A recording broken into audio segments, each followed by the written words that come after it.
ഇവിടെ ഏത് തരത്തിലുള്ള ആൾക്കാരെ ഏറ്റവും കൂടുതൽ ആദിവാസി ഏരിയ തന്നെയാണോ മേഖലയാണോ കൂടുതൽ? പണ്ട് കാലങ്ങളിൽ ഇവിടെ ചരിത്രത്തിൽ ഇവിടെ ഉണ്ടായിരുന്നത് ആദിവാസികളും ഗ്രാമക്കാരുമാണ്. എത്ര തരം ഏതൊക്കെ ഹിൽപുലിയാസും പിന്നെ മുതുവാൻസാണുള്ളത്.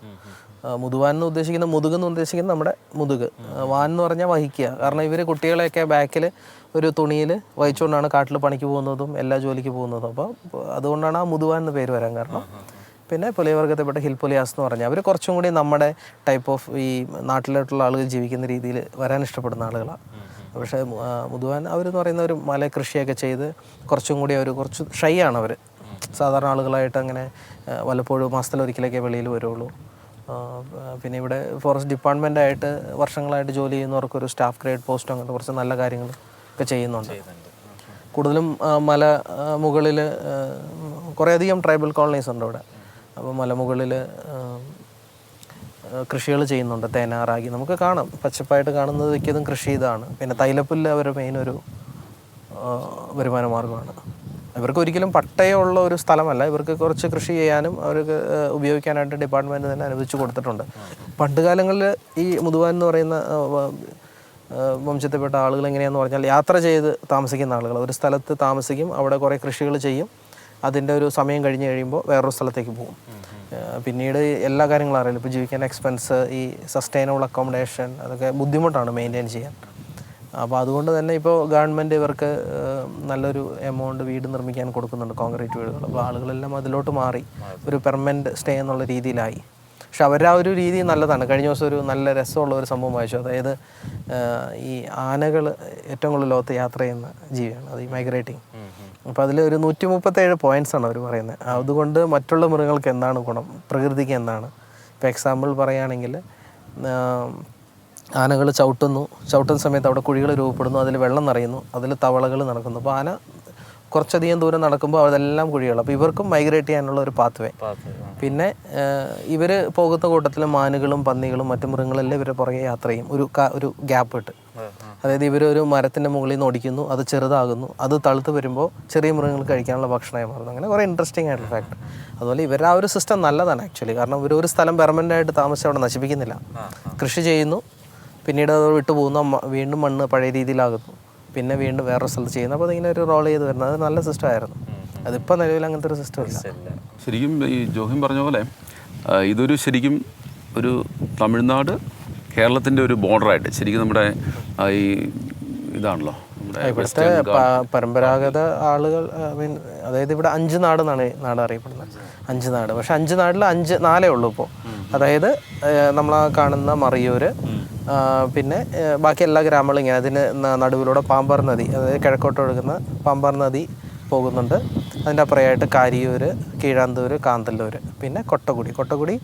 ഈ ചോളരാജാവും പാണ്ഡ്യരാജ ഇവരൊക്കെ വന്ന് ഇവരെ ഈ അതിർത്തി തിരിക്കുന്ന സമയത്തും പല പ്രശ്നങ്ങൾ കാരണവും ഇത് വന്ന് തമിഴ്നാട് തേനി ഭാഗത്തായി പോയി. പക്ഷേ ഈ ഗ്രാമങ്ങൾ തമ്മിലാണ് അവർ കല്യാണം കഴിക്കുകയുള്ളൂ. അവരുടെ ആചാരങ്ങളെല്ലാം കുറച്ച് വ്യത്യസ്തമാണ്. അവരാണ് ഇവിടെ, അതായത് കണ്ണകി വധത്തിന് ശേഷം കണ്ണകീനെ കൊന്നത് കണ്ട് പേടിച്ച് ഓടി വന്ന് ഇവിടെ കാട് കയറി പാർത്തതെന്നാണ് പറയുന്നത്. ഇപ്പോൾ അതിനൊരു കാരണം ഈ മറിയൂർ അറിയപ്പെടുന്നത് റെയിൻ ഷാഡോ ഫോറസ്റ്റ് എന്നാണ്. അത് 2018 മുമ്പ് വരെ. കാരണം 2018 ഒരു ഓക്കി സൈക്ലോൺ വന്നതിന് ശേഷം ഇവിടുത്തെ ക്ലൈമറ്റ് എല്ലാം മൊത്തം മാറി. അതിന് മുമ്പെല്ലാം മറിയൂർ ആര് വന്നു കഴിഞ്ഞാൽ എപ്പോഴും ഡ്രൈ ആയിട്ടേ കിടക്കുള്ളൂ. വർഷത്തിൽ 1-2 മഴകളൊക്കെ കിട്ടുള്ളൂ. അപ്പോൾ ഇതൊരു ഡ്രൈ ഫോറസ്റ്റ് ഏരിയ ആണ്. അപ്പോൾ അവിടെ ഒരു ആണ്ടള എന്ന് പറയുന്ന നമ്മുടെ മറിയൂർ ഗ്രാമത്തിൻ്റെ നേരെ മുകളിലായിട്ടൊരു പാറയുണ്ട്. അപ്പോൾ ആണ്ടള, അതായത് പാറയുടെ അടിവശം ഉള്ളിൽ വെള്ളം കയറാത്ത രീതിയിൽ മണ്ണ് കൊണ്ട് നിർമ്മിച്ച ഒരു വീട് പോലെ. അതിനൊരു ദ്വാരമുണ്ട്. അതിൽ കൂടി ഒരു 6 പേർക്കുള്ളിൽ താമസിക്കാനുള്ള ഒരു ഫെസിലിറ്റി ഉണ്ട്. അപ്പോൾ അവിടെ നിന്ന് ആക്ച്വലി നോക്കിക്കഴിഞ്ഞാൽ ഇവർക്ക് ഈ നാടെല്ലാം കാണാൻ പറ്റും. വെളിയിൽ നിന്ന് ശത്രുക്കൾ വന്നാലും ആര് വന്നു കഴിഞ്ഞാലും അവിടെ നിന്ന് വിഷനുണ്ട്. അതിന് അതായത് ആണ്ടവർ അല്ലെ ആണ്ടള എന്ന് ഉദ്ദേശിക്കുന്നത് ആ ഗ്രാമത്തിലെ തലവൻ, അല്ലെങ്കിൽ അവരുടെ ഹെഡ്, ഈ മൊത്തം ഗ്രാമങ്ങളുടെ ഒരു ഹെഡ്. അങ്ങനെയാണ്. ആദിവാസി ഊരുകളിലേക്കൊക്കെ നമുക്ക് പോവാനൊക്കെ പെർമിഷൻസ് ഉണ്ടോ, ആക്സസ് ആണോ, എങ്ങനെയൊക്കെയാണ്? അവർ ഒരു വേറിട്ട് വിഭാഗമാണ്. എൻ്റെ ഒരു പേഴ്സണൽ അഭിപ്രായം അനുസരിച്ച് പോകാൻ പാടില്ല. കാരണം നമ്മുടെ ഒരു കൾച്ചർ ലെവൽ വരാതിരിക്കും നല്ലത്. കാരണം ഇതേ രീതിയിൽ കുറേ അധികം കെട്ടിടങ്ങളും കുറേ ഡെവലപ്മെൻറ്റ്സ് ഒക്കെ അവിടെ ചെയ്യുകയാണെങ്കിൽ കാരണം എല്ലാം മലമുകളിൽ നിന്നാണ് വെള്ളങ്ങളൊക്കെ വരുന്നത്. അപ്പോൾ അതിനൊക്കെ ഒരു തടസ്സമാകും അത്. പിന്നെ നിലവിൽ അങ്ങനെ ഒരു എൻട്രി ചെയ്യാൻ അവകാശമില്ല. ഡിപ്പാർട്ട്മെൻറ്റ് തന്നെയാണ് ഫോറസ്റ്റ് ഡിപ്പാർട്ട്മെൻറ്റും റിലേറ്റഡ് ആളുകൾ മാത്രമാണ് അവിടെ. അങ്ങനെയും അവരുടെ ഇതിലേക്ക് ഓവർ ഇൻട്രാക്ഷൻ അവർ ചെയ്യാറില്ല. പിന്നെ ഓരോ വർഷത്തിൽ ഇവർക്ക് ഉത്സവങ്ങളുണ്ട്. ആ സമയത്ത് ഇവർ ഇവിടുന്ന് റേഞ്ച് ഓഫീസേഴ്സും മറ്റു ഉദ്യോഗസ്ഥരെയൊക്കെ അവർ ഇൻവൈറ്റ് ചെയ്യും. ആ സമയത്തൊക്കെയാണ് ആളുകൾ പോകുന്നത്. ചില രാഷ്ട്രീയ വ്യക്തികൾ അങ്ങനത്തെ ആളുകളൊക്കെ പോകുന്നത് ആ സമയത്താണ്. അല്ലാതെ പബ്ലിക്കായിട്ട് വരുന്ന ടൂറിസ്റ്റിനൊന്നും ആക്സസ് ചെയ്യാൻ നിലവിൽ പെർമിഷനൊന്നുമില്ല. എല്ലായിടത്തും കോഷൻ ബോർഡ്സ് അവർ വെച്ചിട്ടുണ്ട്. നമ്മൾ എൻട്രി ചെയ്യാൻ പാടില്ല എന്ന് തന്നെയുണ്ട്. അവരുടെ വിദ്യാഭ്യാസം ഒക്കെ എങ്ങനെയാണ് അപ്പോൾ ഗവൺമെൻറ്? പല മേഖലകളിലും ഇവർക്ക് സ്കൂളുകളുണ്ട്. പണ്ട് ഏകാധ്യാപനം എന്ന് പറയുന്നൊരു മെത്തേഡ് ഉണ്ടായിരുന്നു. പക്ഷേ ഒരു ടീച്ചർ തന്നെ എല്ലാ കാര്യങ്ങളും ഒരു കുറേ കുട്ടികൾ പഠിക്കുമ്പോൾ ശ്രദ്ധ കുറവായിരിക്കും, അവരുടെ വിദ്യാഭ്യാസ നിലവാരം കുറയും. അതുകൊണ്ട് തന്നെ ഇപ്പോൾ താഴോട്ട് ബാലഭവൻ എല്ലാ സ്കൂളുകളിലും ബാലഭവനൊക്കെ ഉണ്ട്. അപ്പോൾ കുട്ടികൾ ഇവിടെ വന്ന് ഹോസ്റ്റലിൽ അത് ഗവൺമെൻറ് അവർക്കുള്ള ഭക്ഷണം കാര്യങ്ങളെല്ലാം അവർ ചെയ്യുന്നുണ്ട്, താമസിക്കുന്നുണ്ട്.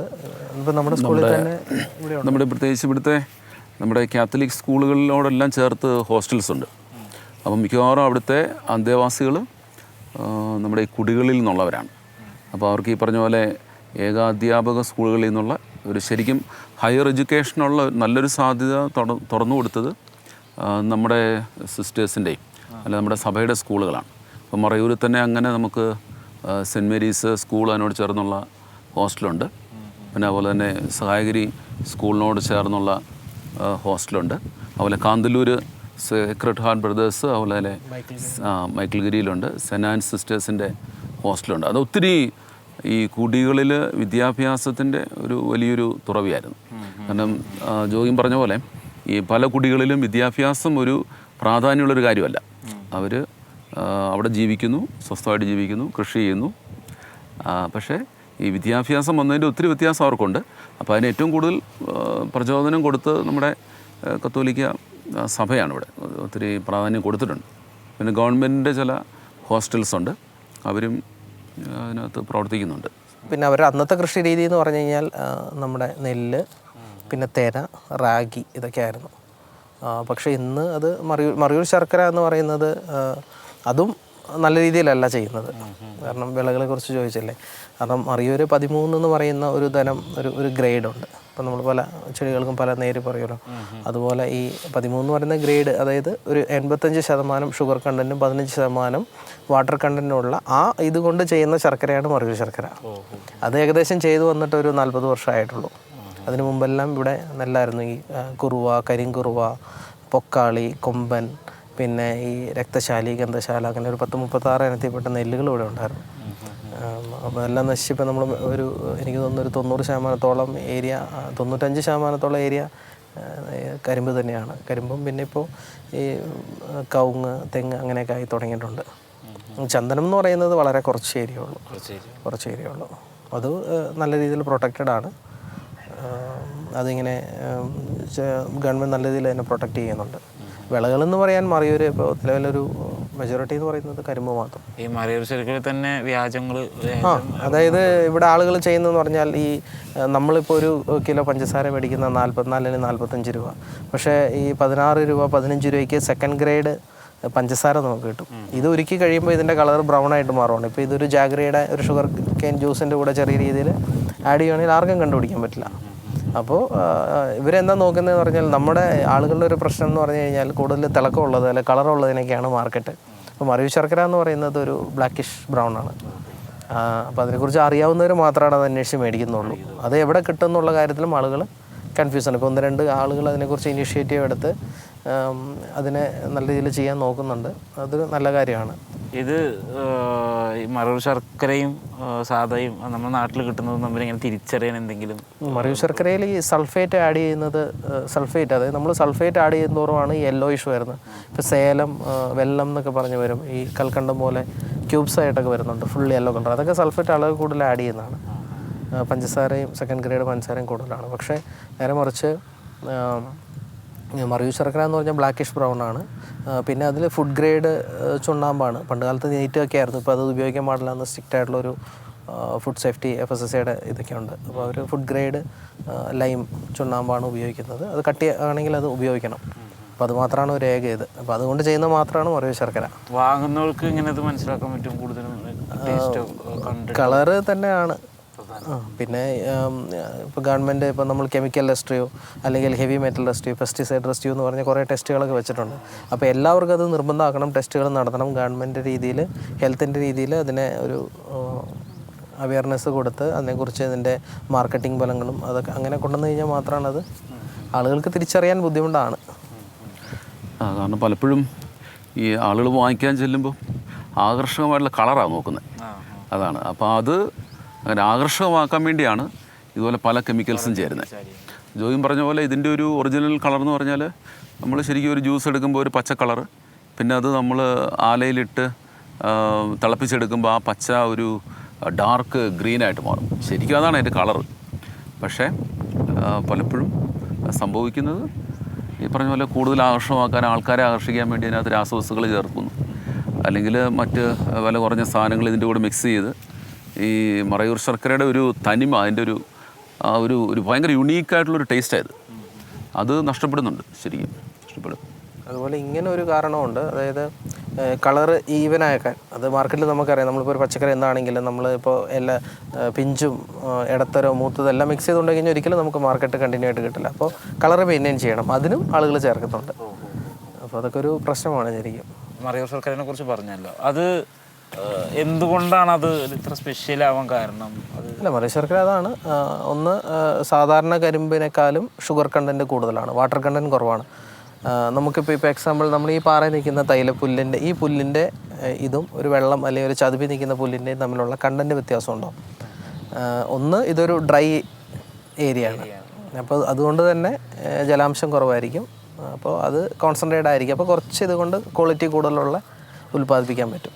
കാരണം ഇവിടുത്തെ ഒരു ടെറൈൻ കണ്ടു കഴിഞ്ഞാൽ ഇതൊരു കുഴിയുടെ ഉള്ളിൽ ഒരു ചെറിയൊരു ഫ്ലാറ്റ് ഏരിയ, ഇതാണ് മറയൂർ എന്ന് പറയുന്നത്. വളരെ കുറച്ചുള്ളൊരു 5-6 കിലോമീറ്ററിനുള്ളിലുള്ളൊരു മേഖലയാണ്. ഡ്രൈ ഏരിയ ആയതുകൊണ്ടും എപ്പോഴും ഡ്രൈ ഏരിയ നിൽക്കുന്ന പഴങ്ങളാണെങ്കിലും മരുന്നുകളാണെങ്കിലും അതിനുള്ള ഗുണം കൂടുതൽ തന്നെയായിരിക്കും എന്താണെങ്കിലും.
ഇവിടെയാണ് നമ്മൾ കരിമ്പിൻ്റെ ജ്യൂസ് എടുക്കുന്നത്.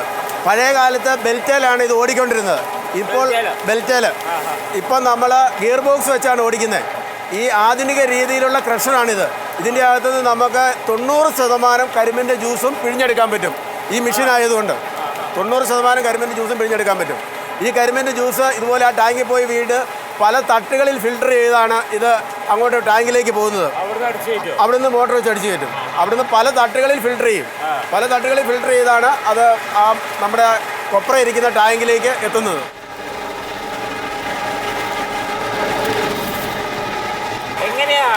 കരിമ്പിന്റെ മൂപ്പ് അറിയുന്നത് ശർക്കരയ്ക്കുള്ളതായി എന്നുള്ളതിന്? ശർക്കരയ്ക്കുള്ള മൂപ്പ് നമുക്ക് അറിയാവുന്ന ആളുകൾ ഒരു കരിമ്പ് ഒടിച്ച് മധുരം കഴിയുമ്പോൾ അറിയാം.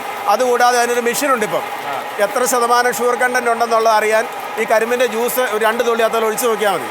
അപ്പം അറിയാൻ പറ്റും. ഓരോന്നിനും പോയി നമ്മൾ നോക്കണം അതോ ഇല്ല, അത് നമുക്ക് അതെല്ലാം ഒരു 12 മാസം കഴിയുമ്പോൾ കരിമ്പ് വളർന്നു. പിന്നെ നമുക്ക് നോക്കുമ്പോൾ അറിയാം കരിമ്പിൻ്റെ ആ ഒരു ഇലയുടെ പഴുപ്പും ഇലയുടെ സൈസും ഒക്കെ നോക്കി കഴിയുമ്പോൾ നമുക്ക് അറിയാൻ പറ്റും. നമ്മൾ ഈ കരിമ്പ് ജ്യൂസ് ഉണ്ടാക്കുന്ന കരിമ്പും ശർക്കരയ്ക്കുള്ള കരിമ്പും വ്യത്യാസമുണ്ട്. കാരണം കരിമ്പ് ജ്യൂസ് ഉണ്ടാക്കുന്ന കരിമ്പ് വണ്ണം കൂടുതൽ വലിപ്പം കൂടുതലാണ്, അതിൻ്റെ അത് ഷുഗർ കണ്ടൻറ്റ് കുറവാണ്. ഇത് നമുക്ക് പുതിയ വെറൈറ്റി കോയമ്പത്തൂരിൽ നിന്ന് അത്യുൽപാദന ശേഷിയുള്ള കരിമ്പാണ് ഇപ്പം മറയൂരിൽ കൂടുതലും കൃഷി ചെയ്തിരിക്കുന്നത്. ഇതിൻ്റെ അകത്തുനിന്ന് കൂടുതൽ ശർക്കര കിട്ടും. ശർക്കര മാത്രമേ ഉപയോഗിക്കുള്ളൂ. മറ്റേ ജ്യൂസ് കാര്യങ്ങൾക്കൊന്നും ഉപയോഗിക്കാൻ പറ്റില്ല. ജ്യൂസ് ഉപയോഗിക്കാം, പക്ഷേ ജ്യൂസ് ഉപയോഗിക്കുന്നത് കൂടുതൽ കിട്ടാൻ വേണ്ടി വണ്ണം കൂടിയ കരിമ്പാണ് ഉപയോഗിക്കുന്നത്. വെറൈറ്റി വ്യത്യാസമുണ്ട്. കരിമ്പ് തന്നെ ഒത്തിരി വെറൈറ്റി ഉണ്ട്. ഇന്ത്യയിലെ ഏറ്റവും വലിയ കരിമ്പ് ഗവേഷണ കേന്ദ്രം കോയമ്പത്തൂരാണ്. നമുക്കിവിടെ എത്രയോളം സ്ഥലമുണ്ട് മറയൂരിലോ ഉദ്ദേശം ഈ ഫാമിൻ്റെ കീഴിൽ ഒരു 25 ഏക്കറോളം കരിമ്പ് കൃഷിയുണ്ട്. അതായത് ഫാമുമായിട്ട് ബന്ധപ്പെട്ട് നിൽക്കുന്ന കുറേയധികം കർഷകരുണ്ട്, അവരുടെ കരിമ്പുമുണ്ട്. ഇതപ്പോൾ നേരെ പോണതോ മറ്റേ ചൂടാക്കുന്ന മെഷീൻ? ഇത് പോയി നേരെ ഡ്രയറിലേക്ക് പോയി വീഴുക. കരിമ്പിൻ്റെ ചണ്ടി പോയി നേരെ ഡ്രയറിലേക്ക് പോയി വീഴും. ഇവിടെ പച്ച കരിമ്പ് കൊടുക്കുമ്പോൾ അവിടെ കത്താനുള്ള രീതിയിൽ കരിമ്പിൻ്റെ ചണ്ടി അടുപ്പിൽ പോയി വീഴും. അതാണ് ഈ മെത്തേഡ്. ഇവിടുന്ന് പോകുമ്പോൾ എങ്ങനെയാണ്? ഇത് പച്ചയാണ്, അത് ഡ്രയറിൽ പോയി വീണ് ഉണങ്ങും. അതും ആ തീ കൊണ്ട് തന്നെ, കത്തുന്ന തീ കൊണ്ട് തന്നെയാണ് ഉണങ്ങുന്നത്. വേറെ നമ്മളൊരു ഇന്ധനം അതിന് കൊണ്ടിരുന്നില്ല. റീസൈക്ലിംഗ്.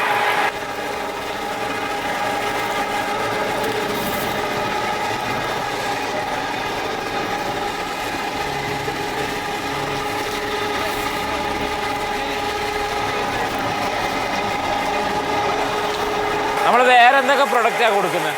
നമ്മളിത് ശർക്കരയാണ് മെയിനായിട്ട് കൊടുക്കുന്നത്. പിന്നെ ശർക്കരയ്ക്കകത്ത് ചുക്കും ജീരകം ഏലക്ക ചേർത്ത് കൊടുക്കുന്നുണ്ട്. പിന്നെ ശർക്കര മിഠായി ഉണ്ടാക്കി കൊടുക്കുന്നുണ്ട്.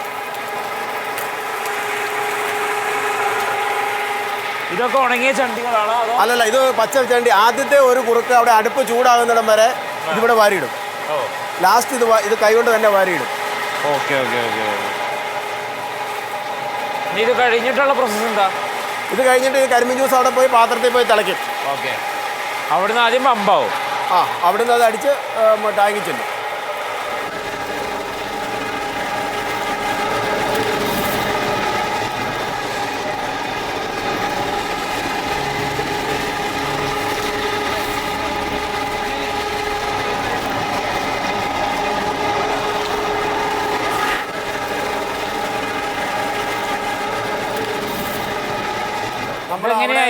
അടിക്കുന്ന കരിമ്പിന്റെ ജ്യൂസ് ഈ ടാങ്കിലാണ് വരുന്നത്.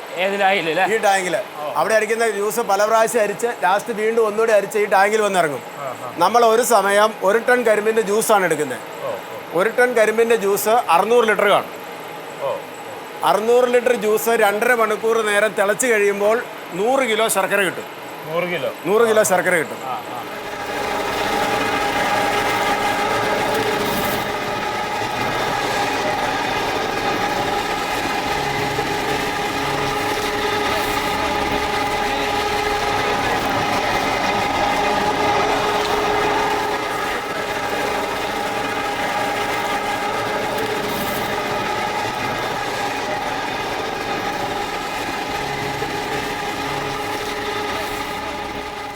ഈ അടുപ്പിൽ കത്തുന്ന തീ തന്നെയാണ് നമ്മൾ വലിച്ച് പുറത്തേക്ക് ഫാൻ വെച്ച് വലിച്ച ഈ ഡ്രയർ വഴി പുറത്തേക്ക് വിടുന്നത്.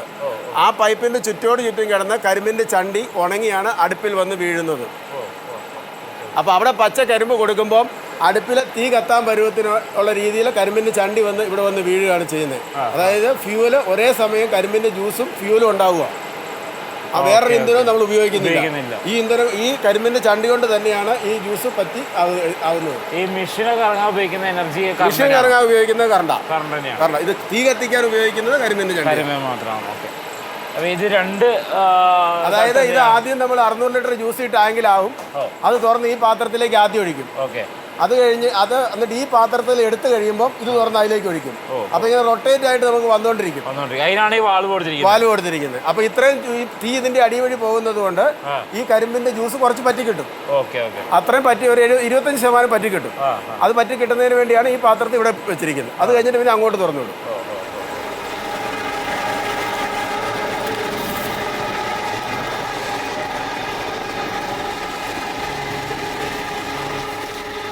എത്ര ലോഡിന്ന് എത്ര ശർക്കര കിട്ടും, അങ്ങനെ കണക്കുണ്ടോ? അതായത് 1 ടൺ കരിമ്പ് 1 ടൺ കരിമ്പിൽ നിന്ന് 600 ലിറ്റർ ജ്യൂസ്, 600 ലിറ്റർ ജ്യൂസിൽ നിന്ന് 100 കിലോ ശർക്കര. അതായത് 1 ടൺ കരിമ്പിൽ നിന്ന് 100 കിലോ ശർക്കര കിട്ടും. ഇത് ചൂടില്ലല്ലോ അല്ലേ? ഈ പാത്രം രാവിലെ തൊട്ട് തിളയ്ക്കുന്ന പാത്രമാണെങ്കിൽ ചൂടുണ്ടാകത്തില്ല, പച്ചവെള്ളം പോലെ ഇരിക്കും. കാരണം അത് അടുപ്പിൻ്റെ പ്രത്യേകതയാണ്. അന്തരീക്ഷത്തിൽ നിന്ന് വരുന്ന ഓക്സിജനോട് കൂടി ഈ തീ റൗണ്ടായിട്ട് കറങ്ങി കത്തി വെളിയിലേക്ക് പോകുന്നതുകൊണ്ടാണ് പാത്രത്തിന് ചൂടുണ്ടാകാത്തത്. ഇത് 2.5 മണിക്കൂർ നേരം ആയി കഴിയുമ്പോൾ ഒരു കൃത്യം പദമുണ്ട്. ആ പദം നോക്കി കഴിഞ്ഞിട്ട് ഇത് ലിവർ തുറന്ന് അപ്പുറം ഇറക്കും. എത്ര ആൾക്കാർ വേണം അതൊന്നും കുറുക്കാനായിട്ട് ഉപയോഗിക്കാൻ? ലൈക്ക് ചട്ടുകൾക്ക് വെച്ച് ഒരു 5 പേരെങ്കിലും വേണം. ഒരു 5 പേരുണ്ടെങ്കിലാണ് അത് തുറന്നെടുക്കാനും ഇളക്കാനും ഒക്കെയുള്ള. ഒരു 2.5 മണിക്കൂർ സ്റ്റാർട്ട് ചെയ്തിട്ട് 2.5 മണിക്കൂർ വേണം. ഇളക്കണ്ട, ഫുൾ ടൈം ഇളക്കണ്ട. ഓരോ ഘട്ടമുണ്ട്, ഓരോ ഘട്ടങ്ങൾ വരും. ആദ്യം തിളച്ച് മോളി വരും, അപ്പോൾ അതിൻ്റെ ചെളിയും മറ്റു കാര്യങ്ങളൊക്കെ ഉള്ളത് കോരി കളയണം. അത് കഴിഞ്ഞിട്ട് പിന്നെ അവസാനം അടി പിടിക്കാറാകുമ്പോഴാണ് ഇത് ഇളക്കുന്നത്.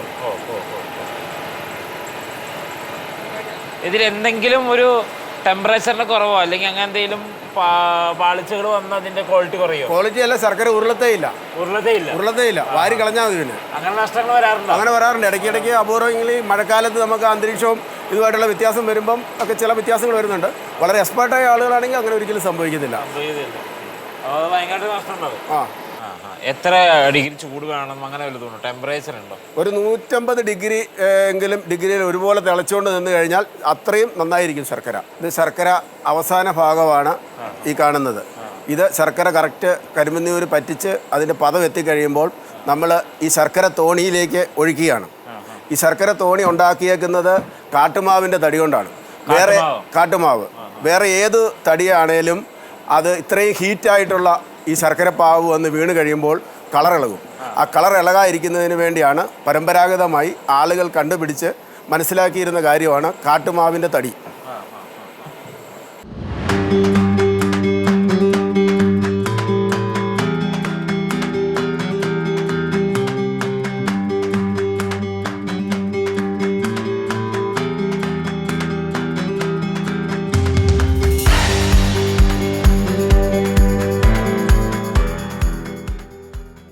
ഇത് എങ്ങനെയാ അവിടുന്ന് അത് കറക്റ്റ് പദമാകുമ്പോൾ, പദമായി കഴിയുമ്പം ആ ലിവർ തുറന്ന് ഈ ശർക്കര തോണിയുടെ അടിയിൽ വീല് ഘടിപ്പിച്ചിട്ടുണ്ട്.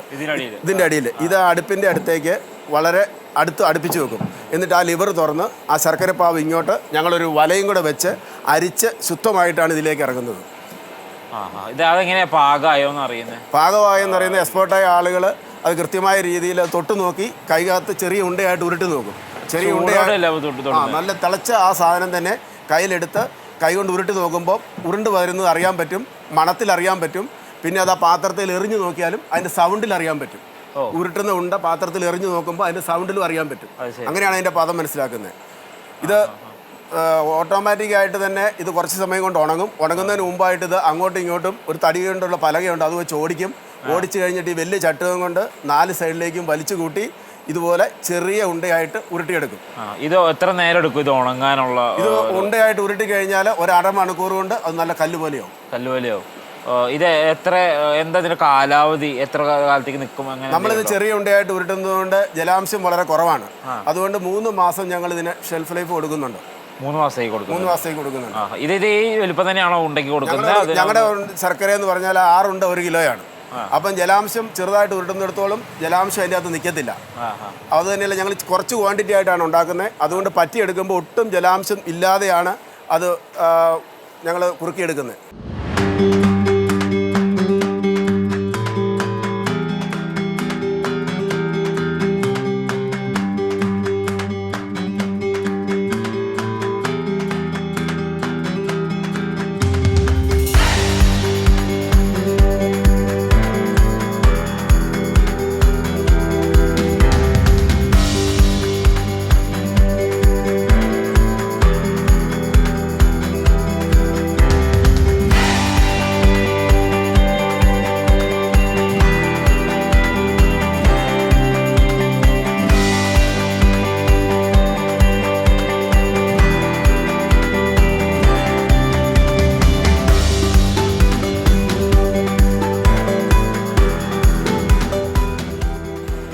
കഴിഞ്ഞിട്ട് ഇതിനിങ്ങനെ എന്തെങ്കിലും കെമിക്കൽ ആഡ് ചെയ്യുന്നുണ്ടോ ഈ ഒരു കളർ ആവാനോ? ഇവിടെ കെമിക്കൽ ആഡ് ചെയ്യുന്നില്ല. കരിമ്പിൻ മാത്രം പറ്റിച്ചെടുക്കുന്ന ഇത് മാത്രമേ ഉള്ളൂ. കരിമ്പിൻ മാത്രം ഏറ്റവും കുറച്ച് ക്വാണ്ടിറ്റിയിൽ കരിമ്പിൻ മാത്രമാണ് പറ്റിച്ചെടുക്കുന്നത്. കൂടുതൽ ക്വാണ്ടിറ്റിയിൽ ഉണ്ടാക്കുന്നതിന് വേണ്ടിയാണ് കെമിക്കലും മറ്റു കാര്യങ്ങളും എല്ലാം ചേർക്കുന്നത്. അവിടെ ചെയ്യാറില്ല? അതിവിടെ ചെയ്യാറില്ല. ഞങ്ങളിവിടെ ചെറിയ പാത്രത്തിൽ കുറച്ച് ക്വാണ്ടിറ്റി ആയിട്ടാണ് ഉണ്ടാക്കുന്നത്.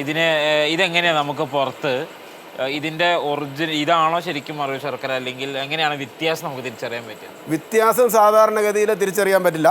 ഞങ്ങളുടെ രീതിയിൽ ഞങ്ങളിത് പാക്ക് ചെയ്ത് ഞങ്ങളുടെ അഡ്രസ്സ് വെച്ചാണ് കൊടുക്കുന്നത്. അല്ലാതെ നമുക്ക് പെട്ടെന്ന് വ്യാജ ശർക്കര വന്നു കഴിയുമ്പോൾ നമുക്ക് അത് അവർ മെയിനായിട്ടും അവർ ആഡ് ചെയ്യുന്നത് പഞ്ചസാരയാണ്.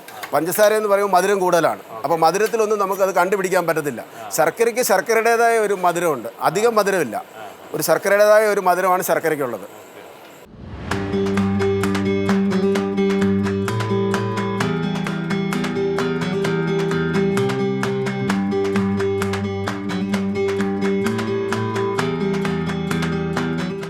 ഇത് നമ്മളിങ്ങനെ ടൂറിസ്റ്റുകളെ കാണിക്കാൻ വേണ്ടി അടുപ്പിൻ്റെ ഡെമോ ഉണ്ടാക്കിയിരിക്കുന്നതാണ്. ഈ അടുപ്പ് ഒരു പ്രത്യേക രീതിയിലുള്ള അടുപ്പാണ്. ഒരു സൈഡിൽ നിന്ന് എയർ വരികയും മറു സൈഡിൽ നിന്ന് ഫാൻ വലിച്ചതിൻ്റെ പുക വലിച്ചു തള്ളുകയും കൂടെ ചെയ്യാണ്. ഇത് അകത്തോടെ കിടന്ന് തീ കറങ്ങിയാണ് ഈ തീ കത്തുന്നത്. അതാണ് ഇതിൻ്റെ പ്രത്യേകത. അപ്പോൾ ഭയങ്കര പവർഫുള്ളാണ് ഇതിൻ്റെ ചൂടിന്. അപ്പം നമുക്ക് കുറച്ച് കരിമ്പിൻ്റെ ചണ്ടി മതി ഇത് കത്താൻ വേണ്ടി. അവിടെയുള്ളത് ഇത് സെയിം സ്ട്രക്ചർ തന്നെയാണ്. അത് തന്നെ. ഇതിങ്ങനെ ആളുകൾക്ക് കാണാൻ വേണ്ടി അകത്തുനിന്ന് ആ ഹോൾ, അവിടെ നിന്ന് ഇങ്ങനെ എയർ വരുന്ന ഹോളാണത്. എന്നിട്ട് നമ്മളിവിടെ മൂടും പാത്രം വെച്ച് മൂടും. നേരെ ഇതെന്തിനുള്ളതാ? ഇതാ നമ്മൾ ശർക്കര കൊടുക്കാൻ വേണ്ടി. നമ്മളപ്പോ പുറത്തുനിന്നുള്ള വായു എങ്ങനെ ഉള്ളിലേക്ക് പമ്പ് ചെയ്യണ്ട. നമ്മളൊരു സ്ഥലത്ത് തീ കത്തി കഴിയുമ്പോൾ നമ്മുടെ എയർ അങ്ങോട്ട് വരും, വലിക്കും. അതുകൂടാതെ ഇവിടുത്തെ ഈ ഫാൻ വെച്ച് വലിക്കുമ്പോൾ അതും ഒരു വലിവ് കൂടുതൽ വരും. നമ്മുടെ അന്തരീക്ഷത്തിൽ തന്നെ ഒരു സ്ഥലത്ത് തീ കത്തിയാൽ പെട്ടെന്ന് തീ ആളി കത്താനുള്ള കാരണം അങ്ങോട്ടെല്ലാം വരും. അതുകൊണ്ടാണ് തീ എവിടെ കത്തിയാൽ അവിടെ നമ്മുടെ അന്തരീക്ഷം ഇതാവും.